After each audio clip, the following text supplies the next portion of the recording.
Hello friends, thumbnail দেখে নিশ্চয়ই বুঝতে পেরেছেন আজকে আমাদের গন্তব্য হলো রাজগীরের শান্তিস্তূপা। তো এই রাজগীরের শান্তিস্তূপা যেতে গেলে সবার আগে যেটা প্রয়োজন সেটা হলো রোপওয়ের টিকিট কাটা। রোপওয়ের টিকিট কোথা থেকে কাটবেন সেই লিংক আমি ডেসক্রিপশন বক্সে দিয়ে দিয়েছি, আপনারা চেক করে নিতে পারেন। হোটেল থেকে এরকম টাঙায় চড়ে অথবা গাড়ি নিয়ে আপনারা এখানে পৌঁছে যেতে পারেন। যদি আপনারা গাড়ি নিয়ে আসেন তাহলে এখানে বড় পার্কিংয়ের ব্যবস্থা আছে। আপনারা এই পার্কিংয়ে গাড়ি রেখে ওখান থেকে হেঁটে চলে যেতে পারেন রোপওয়ের বোর্ডিং পয়েন্টে। যাওয়ার পথে রাস্তায় বেশ কিছু দোকান পড়বে, চাইলে আপনারা সেখানে কিছু খাওয়া দাওয়াও করে নিতে পারেন। আর রোপওয়ের টিকিটটা কেন আমি আপনাদের অনলাইন কাটতে বলেছি সেটা চলুন আস্তে আস্তে দেখাবো। আমরাও এখানে অথেন্টিক লিট্টি পাবো ভেবে রাস্তার ধারে একটু লিট্টি টেস্ট করে নিলাম। যদিও এই লিট্টির থেকে কলকাতার লিট্টির টেস্ট অনেক বেটার বলে আমার মনে হয়েছে। তো চলুন এগিয়ে যাওয়া যাক রোপওয়ের বোর্ডিং পয়েন্টের দিকে। দেখতেই পাচ্ছেন উইকেন্ড বলে প্রচণ্ড ভিড় এখানে। এই যে আমরা সোজা এগিয়ে যাচ্ছি, দূরে আপনারা একটা সাদা বিল্ডিং দেখতে পাচ্ছেন, তার বাঁদিকে রয়েছে রোপওয়ের অফলাইন টিকিট কাউন্টার। আপনারা যদি এরকম ভিড়ের সময় বা কোনো সিজনে আসেন তাহলে এখানে টিকিট কাটতে অনেকটাই সময় চলে যাবে।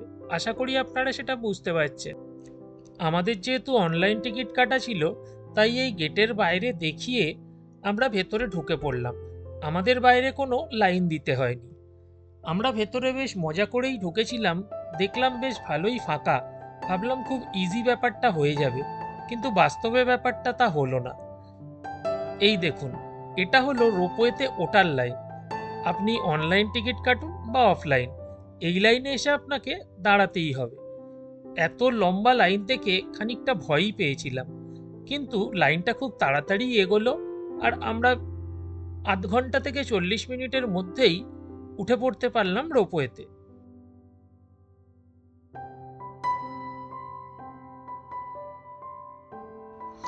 এই রোপওয়েগুলোতে 8 জন করে বসা যায়। এগুলো হলো কেবিন রোপওয়ে। এছাড়াও সিঙ্গেল চেয়ার রোপওয়েও আছে, দুটোরই ভাড়া এক। আমরা যখন গেছিলাম তখন সিঙ্গেল চেয়ার রোপওয়েগুলো বন্ধ ছিল।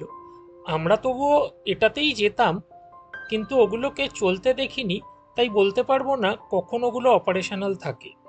তো আপনারা যদি ওটা বুক করতে চান ওয়েবসাইটে দেখবেন, যদি বুকিং অ্যাভেলেবেল দেয় তাহলে ওই চেয়ার রোপওয়েটাও আপনারা অ্যাভেল করতে পারেন।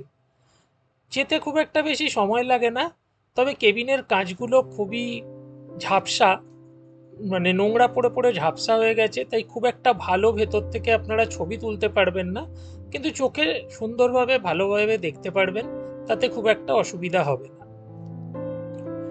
আমি ওয়েবসাইটের লিঙ্ক ডেসক্রিপশন বক্সে দিয়ে দিয়েছি, ওখানে দেখতে পাবেন একসাথে 5 জনের টিকিট কাটা যায়। 3 বছরের ওপরে বাচ্চাদের পুরো ভাড়া লাগে।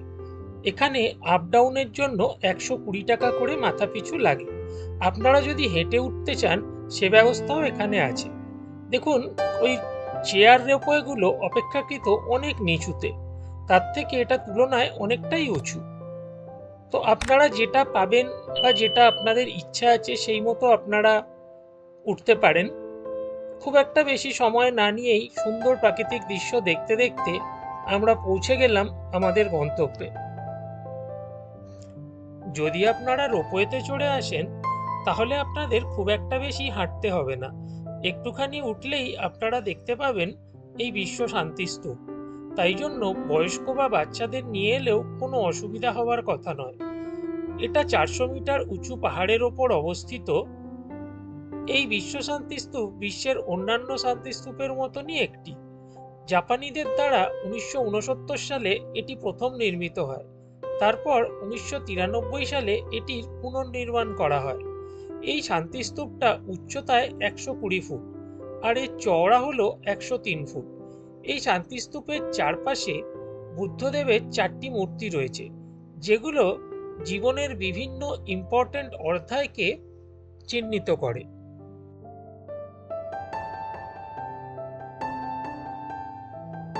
এছাড়াও এর চারপাশটা আপনারা ঘুরে দেখতে পারেন। এখানে সুন্দর প্রাকৃতিক দৃশ্য দেখতে পাওয়া যায়। চারপাশে সুন্দর সবুজ পাহাড়। বিভিন্ন জায়গায় একটুখানি ট্রেক করে নিচে নেমে গেলে আপনারা ওখান থেকে আরো সুন্দর ভিউ পেতে পারেন।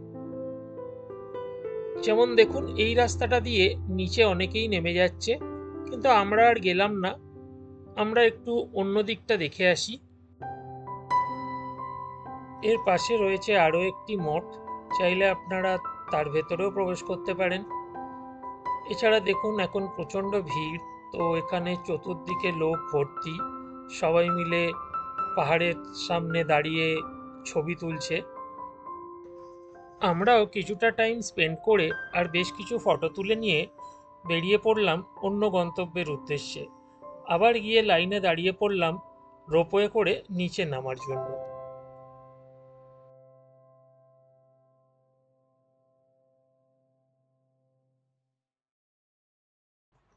আমাদের পরবর্তী গন্তব্য হলো ঘোড়াকাটরা লেক। রোপওয়ে থেকে নিচে নেমে আমরা যাব ঘোড়াকাটরা লেক। তো শান্তিস্তূপা এই পর্যন্তই আপনারা দেখতে পেলেন, যে রোপওয়ে করে ওপরে উঠে এসে বিশ্ব শান্তিস্তূপ দেখা যায়। তো তারপর চলুন নিচে নেমে আপনাদের সঙ্গে দেখা হচ্ছে ঘোড়াকাটরা লেকে যাওয়ার ডিটেলস নিয়ে।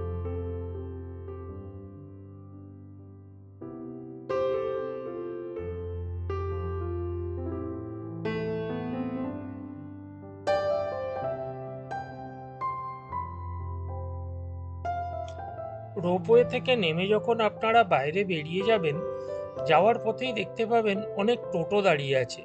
এই টোটোগুলো করেই কিন্তু ঘোড়াকাটরা লেক যেতে হয়। আপনাদের কিন্তু নিজের গাড়ি বা কিছু থাকলেও আপনারা সেখানে যেতে পারবেন না। এই টোটোই একমাত্র ওখানে প্রবেশ করতে পারে।